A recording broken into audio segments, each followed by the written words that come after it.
The sun was slipping behind the row of broken rooftops when the little boy stepped onto the roadside, his small hands gripping the handlebars of an old, rusted bicycle. The seat was torn, the chain rattled with every movement, and the paint had long surrendered to time. But he held it like it was the most precious thing he had in the world, because it was. He swallowed hard as three large motorcycles rolled toward him on the empty street, engines growling like thunder. Their headlights sliced through the dusty air. Everyone in the neighborhood knew who they were, the Iron Souls, a group of bikers with a reputation that scared the wrong people and protected the right ones. But the boy didn't step away. He tightened his grip and waited. The bikers slowed when they saw him, a thin kid, no more than 8 or 9, wearing oversized slippers and a shirt so faded you could barely see the color. His hair was messy, his lips dry, and his eyes tired but determined. Viper, the leader, killed his engine first. His beard was thick, tattoos crawled up his arms, and his voice rumbled like gravel. "Kid," he said, removing his helmet, "you know standing in front of bikes like that is dangerous. What are you doing here?" The boy's throat tightened, but he forced himself to speak. "Sir, please," he pushed the bike a little closer, "buy my bike." Viper blinked. "What?" "Buy my bike, sir," the boy repeated, voice cracking. "Please, Mommy hasn't eaten in 2 days."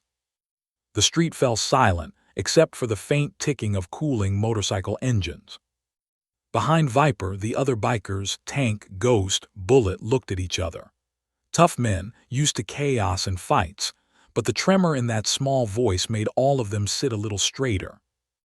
Viper stepped off his bike and knelt so he could look the boy in the eyes. "What's your name?" "Ion." "And this bike it yours?" Ion nodded.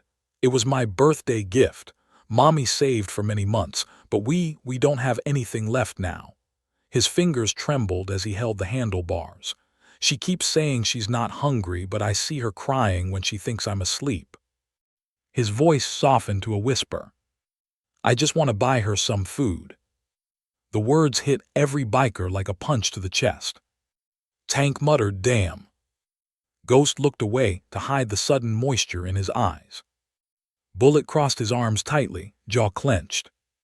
Viper exhaled, long and slow. "How much are you selling it for?"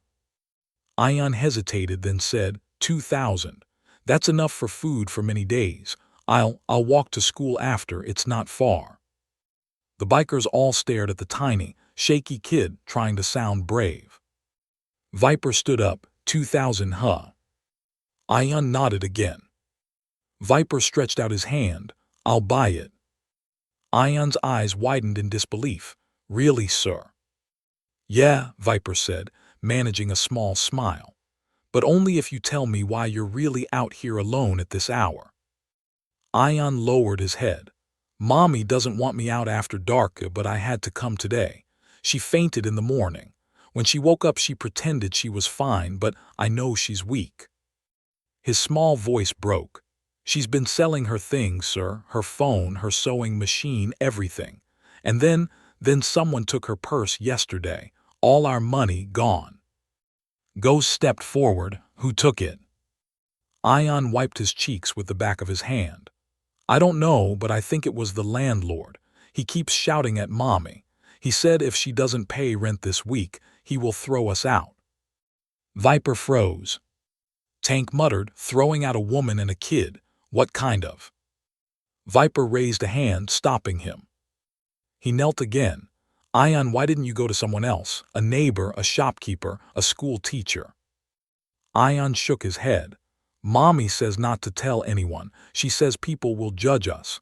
She doesn't want me to feel ashamed." Viper exchanged a long look with his men. Then he pulled a thick wallet from his jacket and counted a few notes, far more than the boy had asked for. But before he handed it over, he tested Ion gently. "You know, this bike isn't worth 2,000. It's old, rusty. The chain's almost done. Why do you think I'll pay so much?" Ion's answer came instantly, without hesitation. "Because I asked politely." For a moment, Viper forgot how to speak.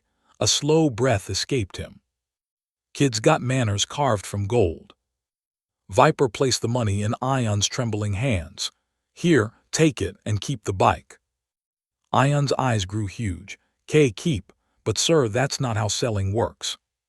It is today, Viper replied with a soft grin. Consider it a gift. Ion held the cash to his chest as tears streamed down his face.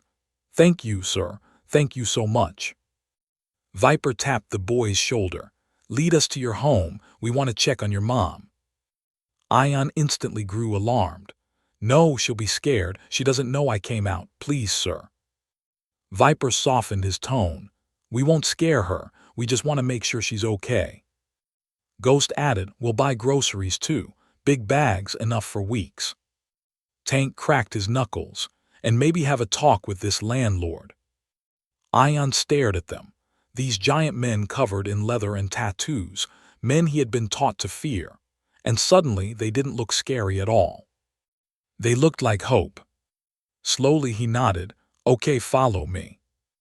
The boy started walking, pushing his tiny bike beside him. The 4 roaring motorcycles rolled behind him, slowly, respectfully, like armored guardians escorting a king. The further they walked through the neighborhood, the darker it became. The buildings grew more broken, the streetlights flickered or didn't work at all, and stray dogs rummaged through trash bags. After 10 minutes, Ion pointed to a narrow alley. In here. The alley was cramped and damp. Laundry hung from broken windows. A faint smell of sewage drifted through the air. At the far end stood a small, crumbling building with graffiti on its walls. Ion pushed open the gate and led them up a cracked staircase. He paused outside a flimsy wooden door. She's inside. She thinks I'm playing outside. His voice dropped. Please don't tell her I tried to sell my bike. She'll cry. Viper placed a gentle hand on his shoulder. We won't say a word. Ion quietly opened the door. Inside, the room was dimly lit. A thin woman lay on a worn-out mattress on the floor, her face pale, her lips dry, her long hair tied loosely. She was breathing, but weakly. Her eyes fluttered open when she heard the door. Ion, she whispered, where were you, baby? Before the boy could answer, she noticed the shadows behind him, 4 massive silhouettes filling the doorway. Her face went white with fear. She struggled to sit up. Who are you? Stay away, please. Viper stepped inside, removing his gloves, raising his hands peacefully. Ma'am, we're not here to harm you. The woman backed against the wall, trembling. Ion, get behind me. Mama, no, they helped me, Ion cried. Rushing to her, please don't be scared. The bikers froze at her reaction, and then something clicked. This wasn't just fear. This was trauma. Deep, fresh, and raw. Viper lowered himself to the floor so he wouldn't tower over her. We're just here to help, nothing more. But she shook her head rapidly. No, no one helps for free, no one, her voice cracked. They always want something, they always. Viper inhaled sharply. Who hurt this woman? Who broke her trust so completely? Ghost gently placed grocery bags at the door. These are for you. Food, milk, fruit, medicine. She stared at the bags, stunned but still afraid. Tank noticed something else. A bruise. A fresh one. On her wrist. Bullet spotted another, near her collarbone. And another faint, near her jawline. The biker's eyes darkened almost simultaneously. Someone had been hurting her. Viper's heart thudded. Ma'am, who did this to you? She froze. Ion tightened his grip on her sleeve. Mama, please tell them, they can help. She shook her head, tears filling her eyes. No one can help us, not anymore. Viper leaned forward, voice low and steady. Tell me his name. Her lips trembled. Finally, barely audible, she whispered. It was the landlord, Razak. The moment the name left her mouth, the air in the room seemed to shift. Ghost straightened. Tank's fists curled. Bullet's jaw clenched so hard a vein popped in his neck. But Viper stilled entirely, as if he already knew that name. As if Razak wasn't just some landlord. As if there was a history, a dangerous one. Viper stood slowly, his stare turning colder than steel.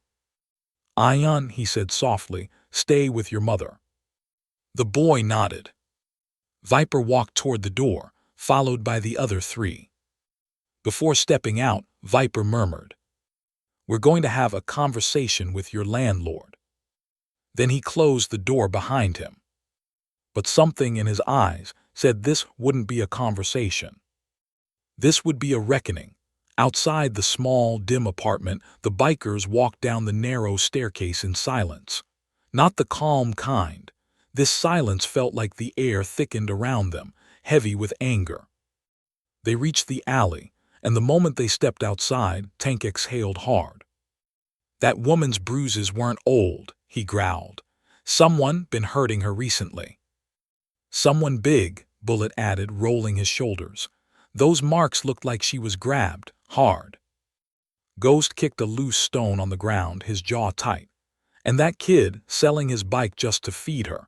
Damn, Viper, we can't leave this alone." Viper didn't answer. He stood in the shadow of the alleyway, staring down at the earth, hands on his waist, fingers tapping, an old habit when he was deep inside his head. Tank frowned. "You okay?" Viper lifted his gaze slowly. His eyes were colder than the edge of a knife. "Razak," he said quietly, "I know him." All three bikers stiffened. "You mean he's a ghost?" began. "A lone shark," Viper finished. "A dirty one, the worst kind, and that's just the start. He threatens vulnerable women, forces them into giving him what he wants, money or things much worse." Bullet spat on the ground. "Figures." Tank growled. "We should have dragged him out of his hole years ago." Viper cracked his neck. "We didn't know he had moved into this neighborhood." Ghost's brows furrowed. "You think he's the reason the kid's mother has nothing left?" Viper's answer came without hesitation. "Yes." The word hung in the air like a verdict. "And if he took her purse," Viper continued, "it wasn't just money inside. I'd bet everything on it there were documents too, something personal, something he wants leverage over." Tank slammed his fist into his palm. "Then we're getting it back. We're getting everything back." Viper nodded once. "Mount up." The engines roared to life. Meanwhile, inside the apartment, Ayan sat on the floor beside his mother, holding her cold hand. "Mama," he whispered, "they're good people, really." She brushed trembling fingers through his hair. Her eyes were filled with fear, but also something else, something she hadn't felt in a long time. "Hope." "Ayan, baby," she whispered, "you must never speak to men like that. They're dangerous. The world is dangerous." "But Mama," he insisted, "you always told me to look at people's hearts. Their hearts are good." She wanted to deny it. To protect him. To tell him he was wrong. But she couldn't. Because she had seen the way Viper looked at her. Concerned, gentle, not greedy or hungry for power like Razak. She had seen the way his men carefully placed groceries at the door, without stepping inside to intimidate her. And above all, she had seen the way Viper's eyes darkened, not with desire but with fury, when he understood someone had hurt her. That wasn't the look of a predator. That was the look of a protector. Her voice softened. Maybe they are good, I don't know," she wiped her eyes, "but the world is unkind to women like me. And Razak." Her breath caught. A chill crept down her spine. "What if he returns tonight?" she whispered. "What if he finds out you went out? What if he—" Ayan hugged her tightly. "Mama, don't worry. Viper sir said he'll talk to him." She flinched. "Ayan, no, I don't want trouble. I don't want anyone hurt." But deep down, fear and exhaustion were eating her alive. And some small part of her wished, just wished someone would finally stand up for her. She didn't know that help was already on its way. The bikers arrive at Razak's office. Razak's shabby office sat at the edge of the neighborhood, behind a metal workshop.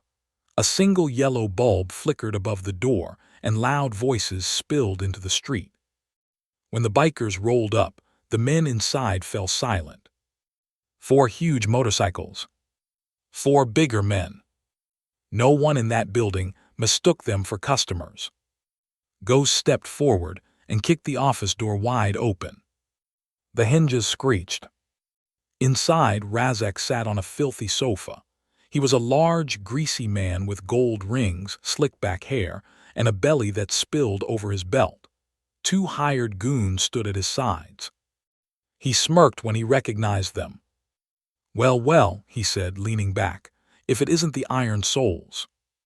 Bullet cracked his knuckles. "Cut the crap." Tank dragged a chair over and turned it around, sitting on it backward. Ghost locked the door behind them. Razak blinked. "What, you boys here for charity? You don't have business on this side of town." Viper stepped forward, eyes cold. "You hurt a woman." Razak rolled his eyes dramatically. "You'll need to be more specific. Half the neighborhood owes me rent." "And one of them," Viper said softly, "is a mother, thin, long hair. Lives in Block C. You visited her yesterday." Razak's smirk widened. "Ah, her." He raised his eyebrows. "Pretty thing until life sucked the beauty out of her." Tank lunged forward, but Viper raised a hand, stopping him. Razak shrugged.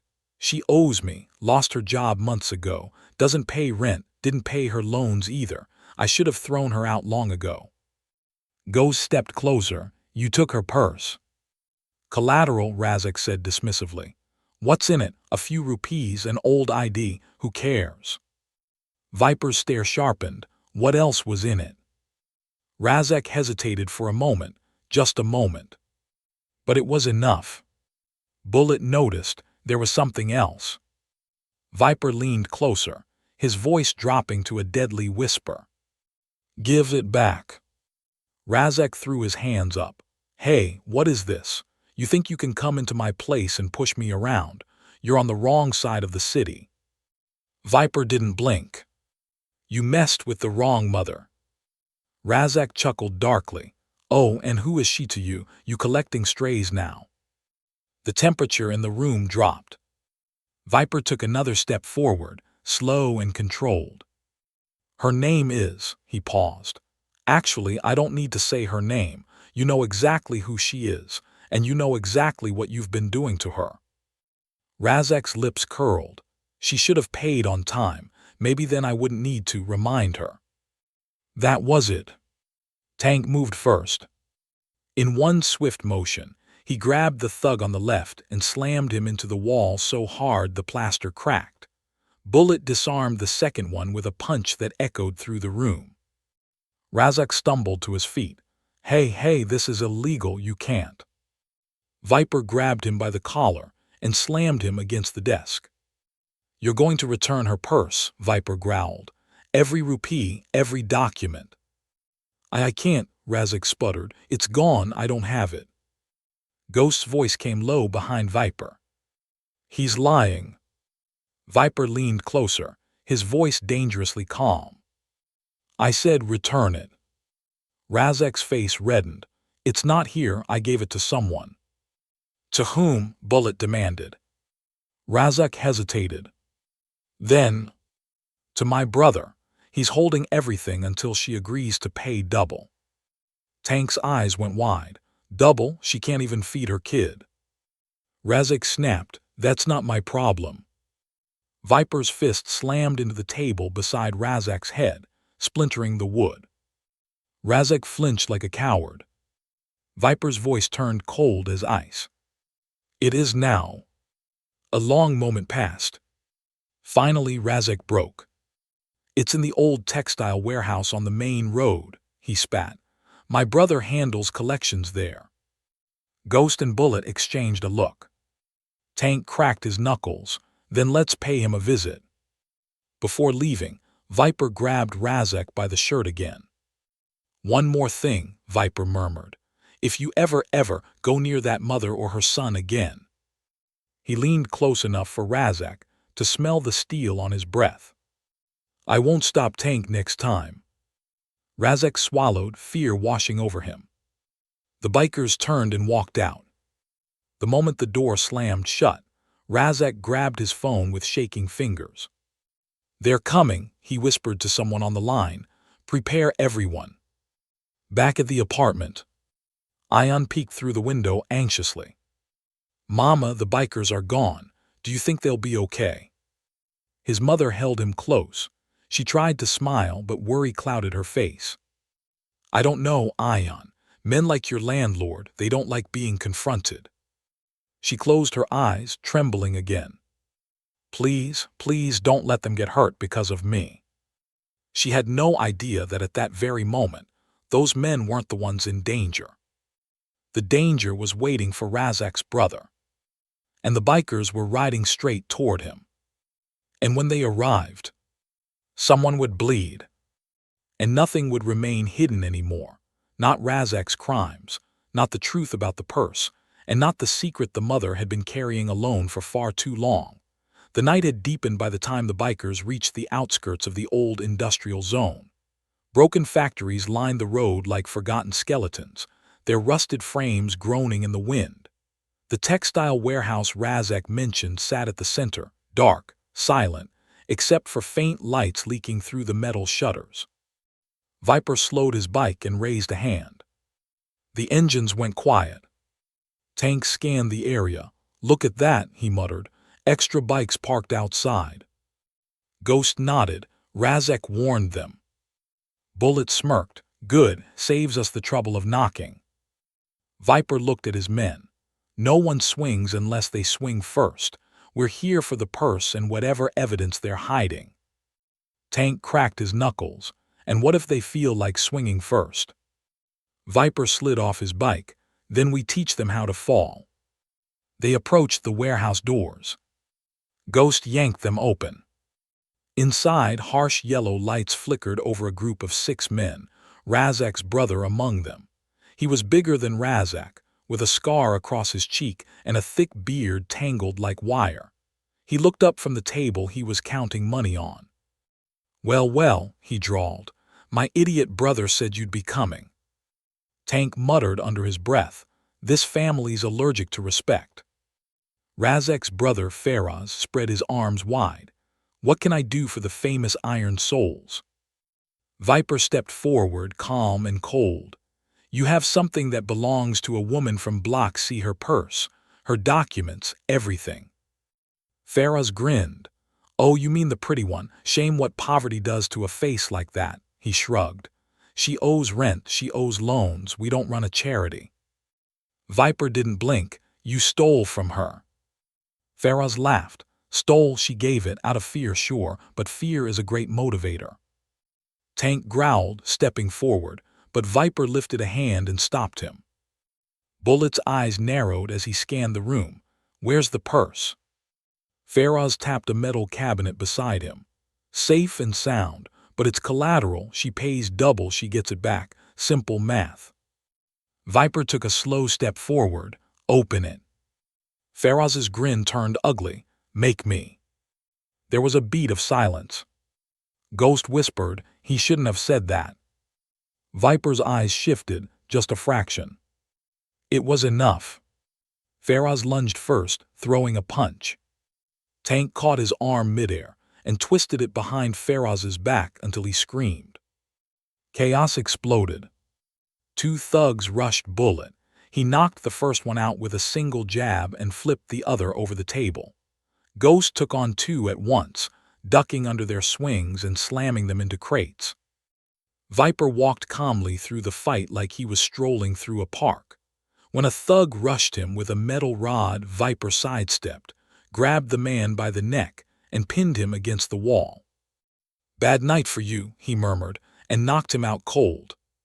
Tank shoved Faraz to the ground. Bullet dragged him up by the collar and slammed him against the cabinet. "Open it," Bullet growled. Faraz spat blood on the floor. Go to hell.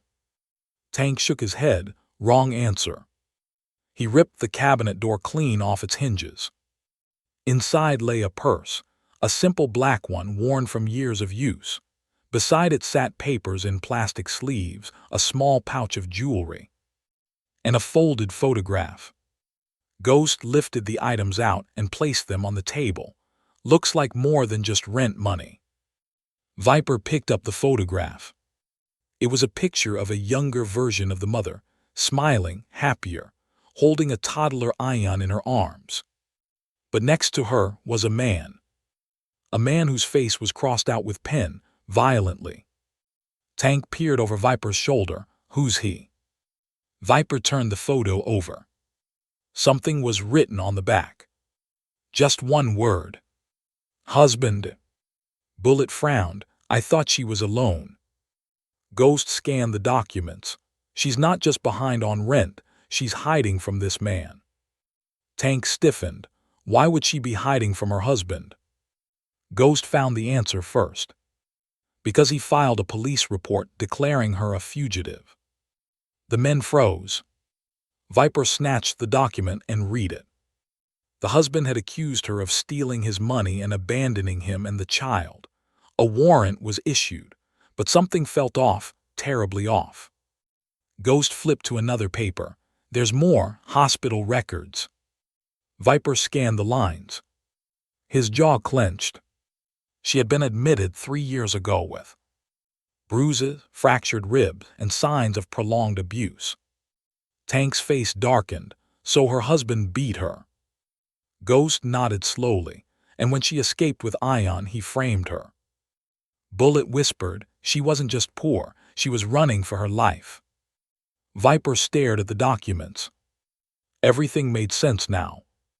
Her fear, her silence, her bruises, her terror of men, and the way she clutched Ion like he was her entire world.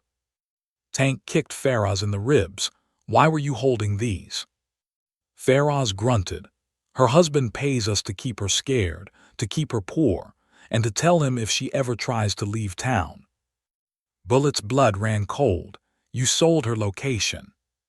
Faraz smirked even while wincing. Of course, he's paying good money, said he'll pick her up this week. Viper froze. What? He said calmly. He's coming, Faraz said. Tonight, maybe tomorrow, with police. Viper's heart slammed into his ribs.